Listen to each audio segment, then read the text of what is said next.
Gesture is often defined as a simplified drawing that captures the motion or the energy or the essence of the subject. It's usually treated as a first stage in art making, but for me, every stage is gesture.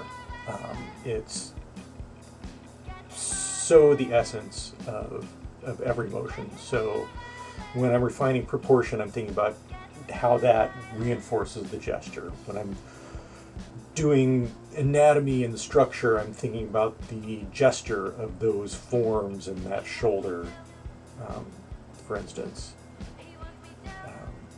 And when I'm working out brushstrokes and detailing, I'm thinking about how those brushstrokes reinforce the gesture of the whole figure and the parts of the figure, and how they negotiate the balance between the whole and the parts.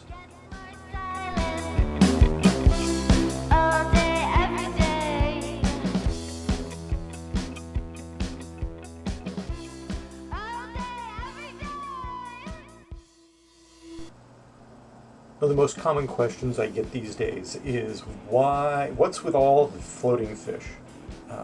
Why do I paint fish? And part of it is fish are just amazing. Aquatic life is just amazing. The oceans, rivers, just are endlessly fascinating to me. But what makes them important in my paintings is they are a way to make visible how interconnected all life is. It's the demarcation of land animals and air animals, I think, isn't as emotionally strong as the demarcation between land and air animals and water animals. And so having that